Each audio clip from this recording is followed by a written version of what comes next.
You are listening to the Slow Living Podcast, and I'm your host, Stephanie O'Day. What if I told you that you could truly have the life of your dreams, the life you've always wanted, one filled with abundance, joy, and a sense of purpose? It's absolutely possible, and I see it each and every day with my coaching clients. It all starts with learning how to slow down. You deserve to live the life you've always dreamt about. Let's get started.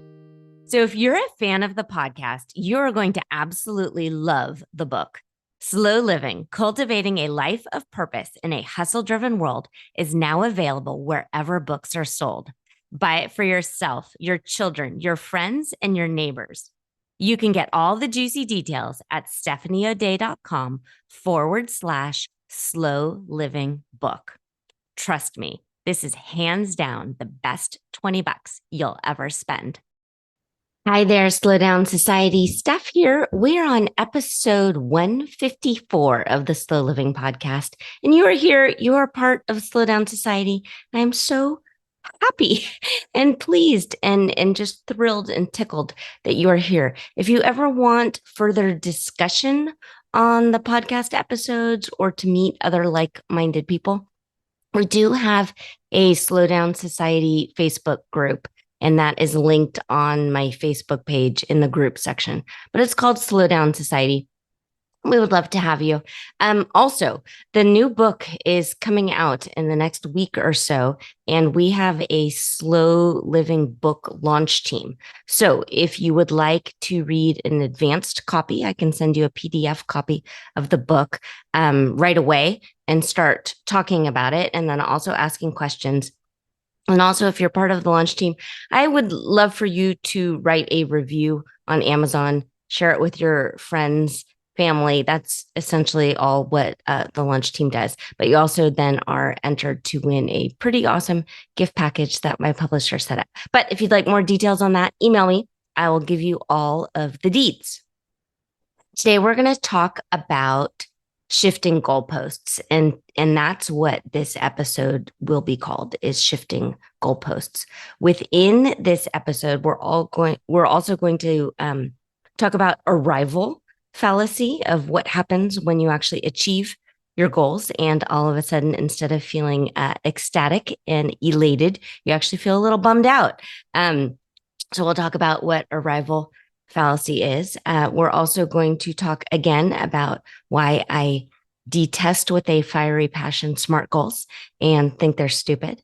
And let's see. And I guess that's about it. And then at the end, I will drop you some other podcast episodes that I've discussed these topics before. And because they come up an awful lot. They come up in my real life.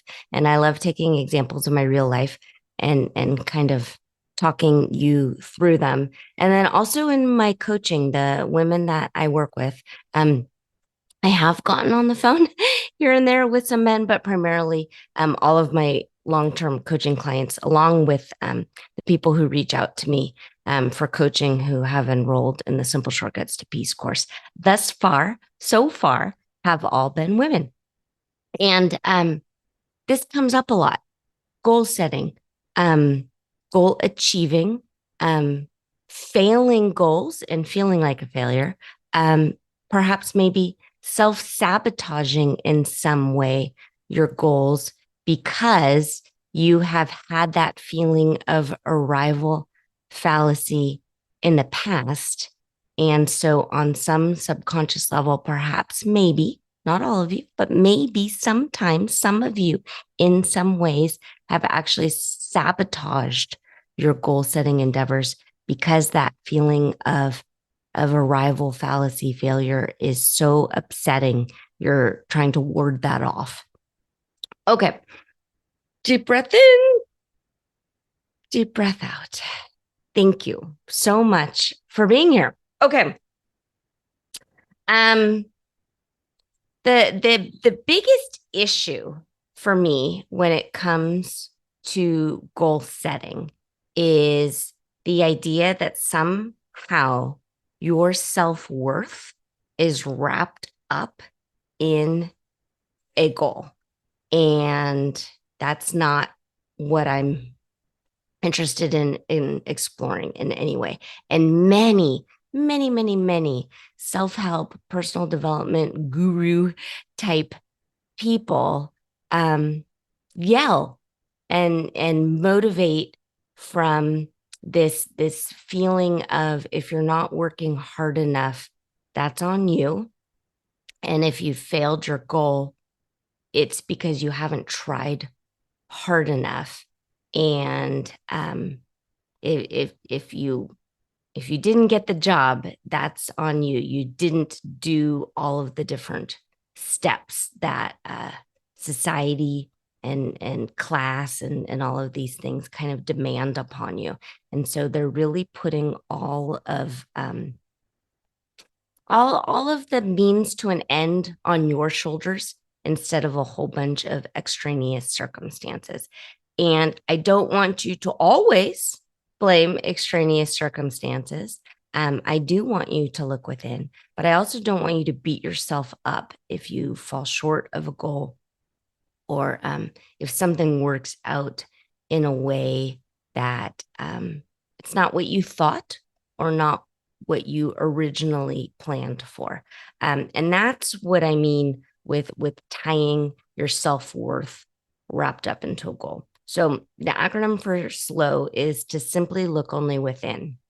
I want you to have such a strong foundation in your core that you're like that nice big strong oak tree that when the breeze comes and the wind comes and even a coastal storm comes, you still are strong and grounded and deep, and setbacks along the way really don't matter to you. And then I also want you to remember that if we're lucky, life is long and it is filled with ups and downs and all arounds, including a lot of no's and a lot of rejections. Um, I have had more rejections now than I can count. Um, I don't know. I have a quoted account. So quoted is how um, authors such as myself can pitch media or answer media requests. There's also HARO, which is HARO, and that's help a reporter out. That was kind of like the old school way of pitching journalists who are looking for things. Quoted is newer and flashier. But I sometimes pitch 3 or 4 times a day um, and most are no's. Most I never hear back from. So I think sometimes online especially it looks like everyone has everything that they've ever wanted, and every pitch they come back a home run comes back, or they knock it out of the park every single time. And I want really for you to know that is not the case. In life in general it's a numbers game, and it's trying over and over and over again, and being like that song where you get knocked down but you get up again. Um, I've talked in the past of my publishing stories and how many times I've gotten fired, and how many no's, and how long it took for me to find a literary agent and then a publisher for the first few books, and all of those things. Lots and lots and lots and lots and lots and lots of no's, like an insane amount of no's. So please pay attention to that.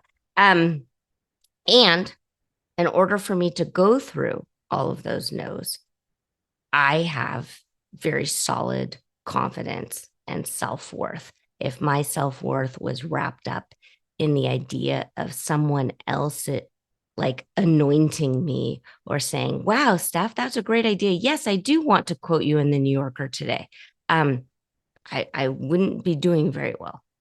And so I want you to pay attention to that. And that confidence comes one from within, but then also doing the work, and that you know that you're a strong, steady, stable person. So I outline all of this in the new Slow Living book, where you're taking the 5 steps to slow living and you're applying it in your life in your own way through the peace pyramid, through time management, health, finances, your household organization, and your relationships. And that's when you're confident. That's when you're calm and you're at peace.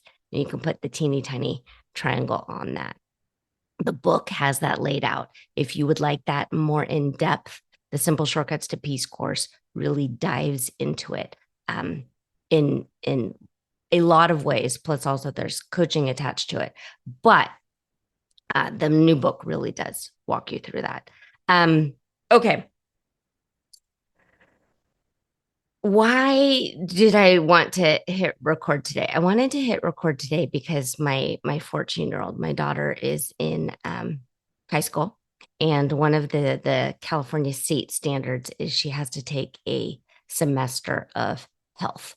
And within her semester of health, the instructor, and we're like in the third week of school or so right now while I'm recording, wanted to talk to the kids about goal setting. She had an assignment and she wanted to interview me. And I love being interviewed. So I said, sure, you can interview me. And the topic at hand, which I didn't realize at the time, was, have you achieved a SMART goal? And if so, how? And I don't like SMART goals. So SMART goals stands for specific, measurable, achievable, relevant, and time bound. I like airy fairy goals. I like dream big, vision board manifestation goals. So SMART goals in theory, and I understand why they teach it because it's an acronym and we all love acronyms. But specific, measurable, achievable, relevant, and time bound, especially that last one, time bound, drives me nuts. So in general, they're teaching this probably in school for the time bound because they don't want kids to procrastinate. And if you are trying to get a certain test on a certain score on a math test or something like that, in many ways, these type of goals are achievable. And they are time bound because if your test happens to be on a certain day, your test happens to be on a certain day. In the corporate world, if you have a project or a presentation due on a specific day, yes, you need to have these kind of time bound things. I have writing deadlines and I still hate SMART goals because I hate being told what to do. Even if the person telling me what to do happens to be myself. So I can have a great big, huge writing project and chunk it out and tell myself that by this date or this date, I will have written a certain number of words. And I almost always do not meet the arbitrary deadlines and goals that I set for myself. I never miss deadlines, but I also am smart enough to know that if I'm giving myself a false deadline, that it's fake, and I can massage that. And I do not beat myself up about it because for me, it's part of my process. So I want you to really pay attention to that. Also, if you happen to be beating yourself up in your brain about not meeting a certain arbitrary goal or a deadline that you set for yourself, but in real life, you actually do not miss deadlines. You're not late to meetings. You're not kind of like the flaky friend who doesn't show up, but maybe you think you're a procrastinator. I want you to kind of shine a light on that and see if you really and truly are a procrastinator or whether or not this is just part of your process and this is just how you do things. And then lean into that and be like, you know what? I love myself unconditionally. And while it looks like I'm binge watching the Gilmore Girls right now, really in actuality, the back of my brain is percolating in this way, and I'm coming up with amazeballs, good ideas, and it's fine. This is just part of my process. I've never missed a deadline. I always rise to the call of duty, and it will be fine. So pay attention to that with you. The acronym for stupid, which is counteractive to SMART, is stop trusting unqualified people in your decisions. So if you have a particular goal or you think you have a particular goal, and it it might not be something that you actually really want for yourself. It could be that you're trying to create goals based on societal expectations or some sort of external validation. Maybe you want something like a certain car or a certain house or a certain status symbol to impress other people. And it's not really something that you actually care about or care for yourself. So I really want you to pay attention to that. And that's where kind of stupid goals come in. When you take some time and you're meditating and you're journaling and you really think about where it is you're headed and what you want in life. One, no timeline. And two, often what humans want is so very basic, that a lot of the trappings of what success looks like, if you really think about it and go within, you might not actually want. And so I really don't want you to make goals that that that don't feel like something in your belly, something in your core that is something that you really, really, really want. I want to talk a little bit about uh, arrival fallacy. So, the term arrival fallacy was first coined um, by an instructor from Harvard, and he's got a PhD in organizational behavior. And it's Tal Ben Shahar, and that's his first name is Tal, Tal, and then the last name is Ben Shahar, Ben hyphen Shahar. He lectures on happiness at Columbia University. Um, and according to the New York Times, he describes the arrival fallacy as a popular illusion that achieving a certain goal will lead to happiness. He mentions that arrival fallacy has been experienced by celebrities and other highly successful people who end up experiencing, unfortunately, mental illness and substance abuse after achieving their dreams. Ben Shahar says that often people who experience arrival fallacy start off unhappy and they reach for a goal that's supposed to cure their sadness, depression, and unhappiness. But they find that success doesn't fix their unhappiness. And not only are they disappointed, but they actually end up feeling hopeless and depressed. And often, arrival fallacy makes unhappiness and mental states worse. I have seen this a little bit within myself, within my own family, and most definitely within my coaching clients. The term depression is a clinical diagnosable term. So we're just going to use sadness and funkity funk instead of the actual clinical term depression, because I am not a doctor by any way, shape, or form. I've had this, and I think a lot of people have had this to a certain extent. The first time I remember feeling this way was when I graduated college and got married all in the same summer and moved out of my parents' house. And I loved everything about the time leading up to it and the day and the honeymoon and setting up our cute little tiny baby apartment. And then I started a new job. All of this all happened. I remembered about 6 weeks after the fact, just kind of sitting around and thinking, oh my, everything I've ever wanted has now come true.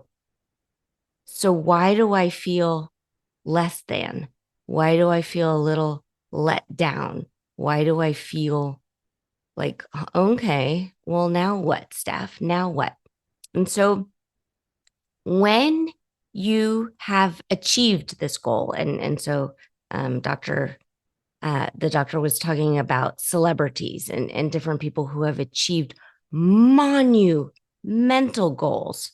When it's over.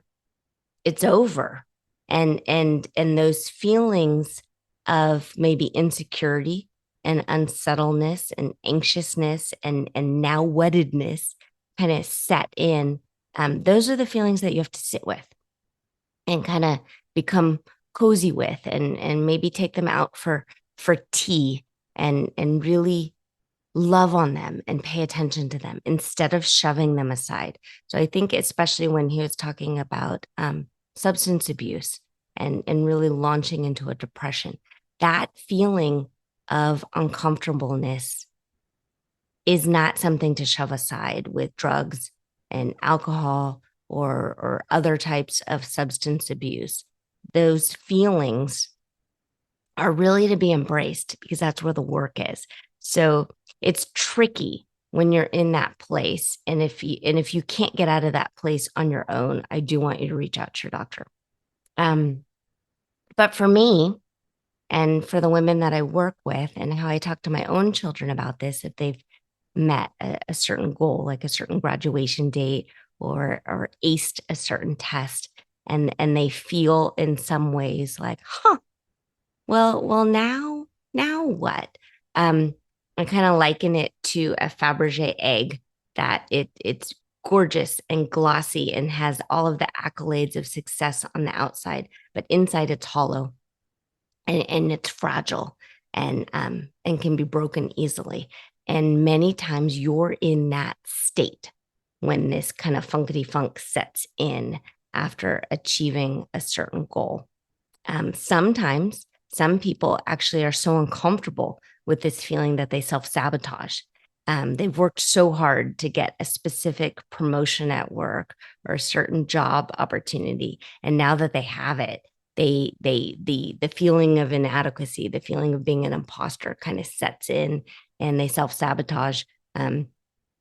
By maybe missing deadlines or being a little sloppy or starting to take things for granted, or that feeling of uncomfortableness and anxiousness is so much to bear that they do start drowning it out with alcohol or drugs or other types of self-harm activities. And so just really kind of sit with that for a while and see what it's like. Sometimes people are so uncomfortable with that feeling that they continuously shift the goalposts and move them. So this happens a lot in the FIRE movement. So that's financial independence, retire early. I've recorded quite a lot on that in the past.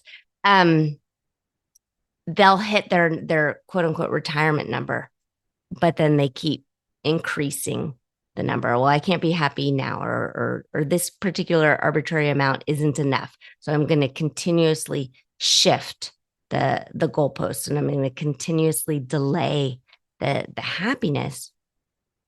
And if you're here, and if you're listening to me, and if you like slow living and being at peace as much as I do, I think you'll know that the happiness is here and the happiness is now. And you have to find what you're seeking in the mundane and watching the sunrise, watching the sunset, watching a ladybug kind of tumble around on the unevenness of blades of grass. That's the stuff that makes life sparkle and fun to live, enjoy. And you can have all the money in the world and all the success in the world and fans screaming at your feet. But if you can't take the time to see the wonder of kind of this ladybug floating around and landing on these blades of grass and stumbling her way through the dew, pay attention to that. I don't want you to get caught up in hustle culture where you think wherever you are is just not good enough. And you have to constantly be striving and efforting into the next thing. I don't want that for you. I want you to really, really slow down and look within and decide on purpose. If maybe things could be a teeny tiny bit better, sure, go for it. Point your metaphoric GPS in that direction. But don't think that happiness and self-fulfillment and worthiness is on the other side of a goal, because it is not. Okay.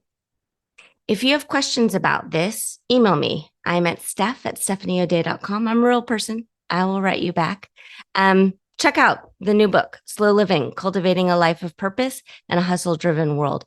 This is what I talk about in the book, and I just kind of break it down in that mindset plus action plus consistency equals success formula for you. And then I apply those 5 steps of slow living, which are to first declutter all of the things that don't work for you. 2, program that metaphoric GPS. You need to know where you're going. 3, stay in a positive state of gratitude as much as possible. 4, take action daily, teeny tiny baby steps. And then 5, tweak, fine tune as necessary. So we take those 5 steps and then we apply it to all of the components of the peace pyramid, which is time management, health, finances, organization, and relationships. And then when all of those components are in place is when the elusive health feeling of just contentment and peace kind of wash over you. While you're doing all of these things, that's the work. And being proud of yourself and being thoughtful and really just kind of in awe of yourself for going through the motions and rewarding yourself along the way is what makes life glittery and sparkly and fun.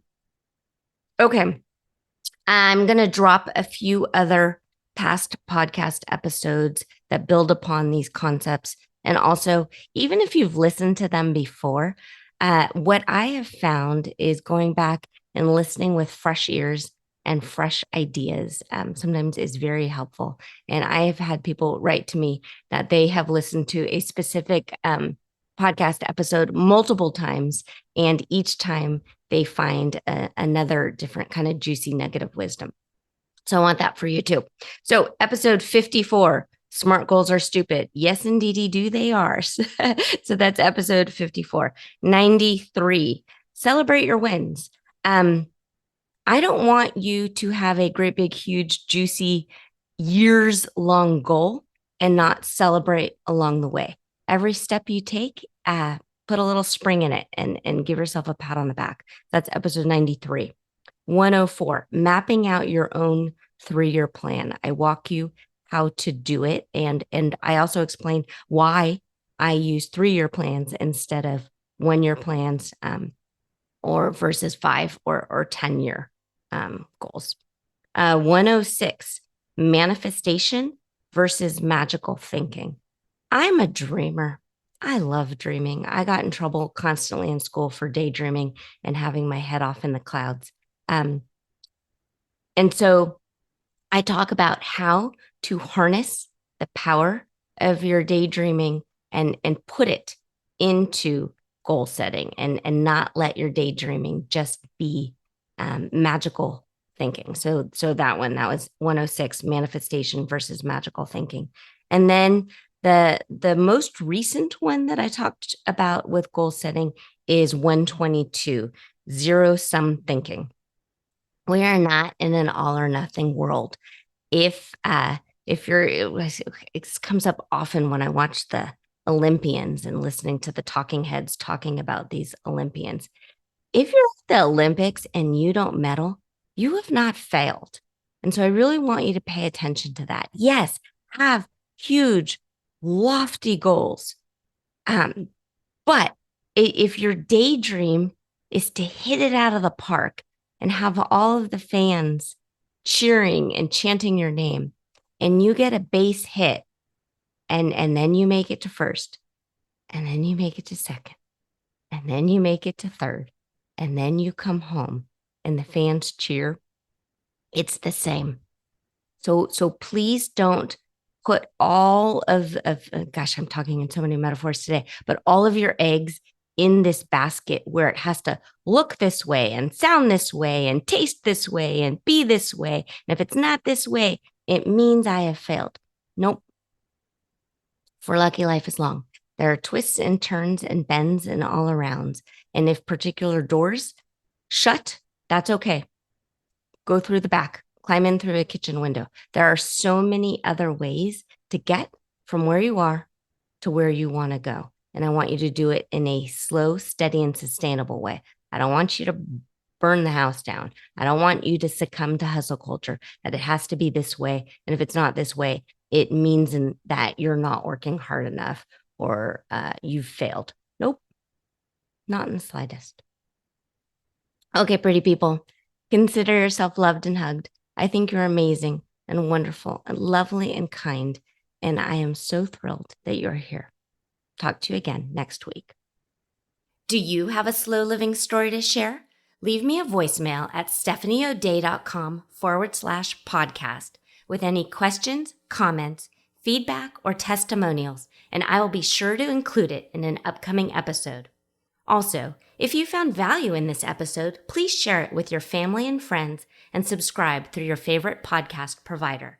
The more you share, comment, and leave positive reviews, the more people we can reach and share the slow living lifestyle and messaging. Thank you, Slow Down Society, and have an absolutely wonderful day.